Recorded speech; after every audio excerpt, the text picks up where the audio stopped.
Hello and welcome to a lecture series on economics of growth and development. So today I'll be talking about the concept of meaning of economic development. So let's get started.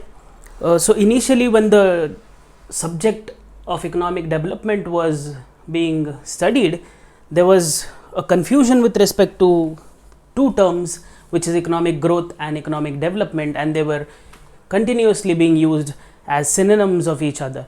So during the late 70s, it was seen that these are not synonymous to each other and they have distinct meanings. So today I will talk about the first term, which is economic development, and give you a sense of what are the different aspects in which you can look at economic development. So initially economic development was thought, and it is still thought, as the study of problems of underdeveloped countries, to be very precise, study of most of the developing countries or the third world countries. So yeah, economic development is a study of that. So now let us get into the greater details of it. So there are two different views as far as economic development is concerned. The first view is called as the traditional view, or the orthodox view, and the second view is called as the modern view.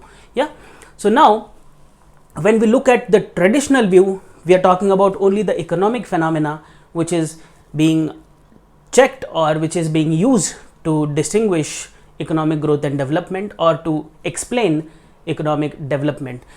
On the contrary, modern view includes not only economic indicators but also social indicators, like for example poverty, unemployment, inequality and things like that. So now let us just focus on one of the views, that is the traditional view, and look at what Professor Kindleberger is talking about economic development. So according to him, economic development implies both more output and changes in technological and institutional arrangements by which it is produced, meaning thereby the structural changes. Now what he is saying is there's increase in output as well as there are changing underlying technology and or institutions. Alternatively, economic development is seen as structural change, which I talked about. Structural means both the underlying change in technology and the institutions per se.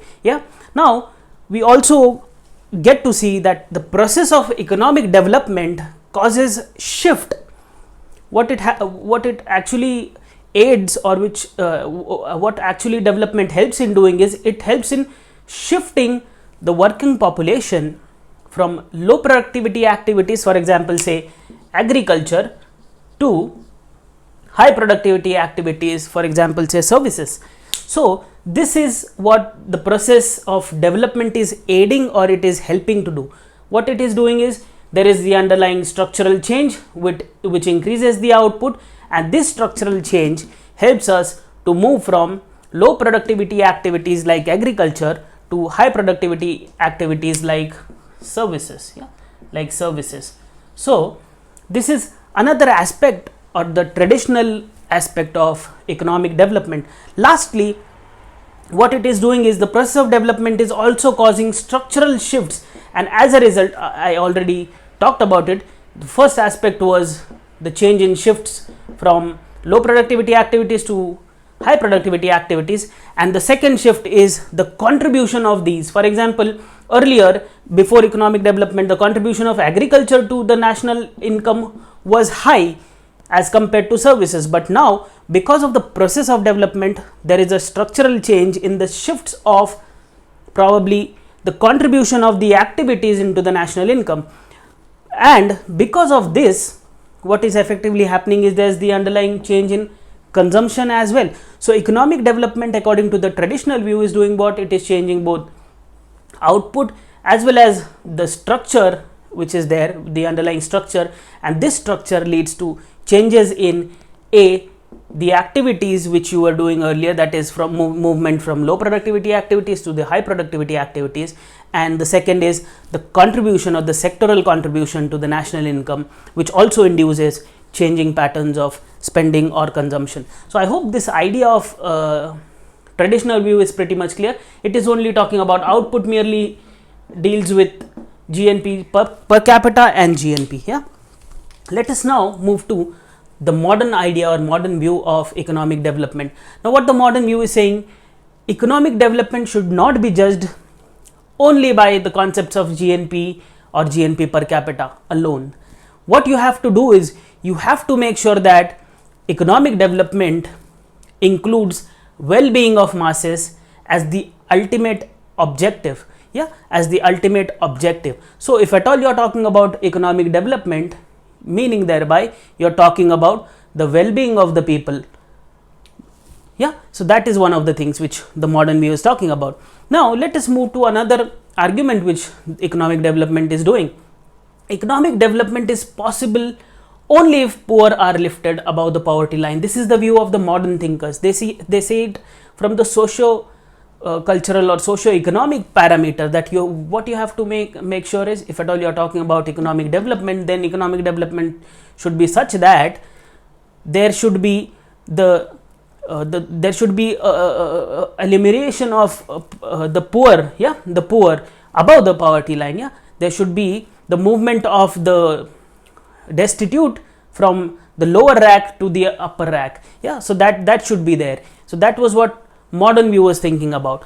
Again, an important argument which the modern view is making with respect to the structural change in the traditional view is that structural or technological change may induce some negative external effects. For example, if at all there is a change in, say, technology, that is, for example, I'm using more capital intensive technology, that is, I'm using more machinery, that particularly means I will require lesser amount of labor, and with that the unemployment will increase, the poverty will increase. So therefore this structural idea which was envisaged by the traditional point of view of economic development is refuted by the modern view, saying that this might lead to more unemployment, this might increase poverty.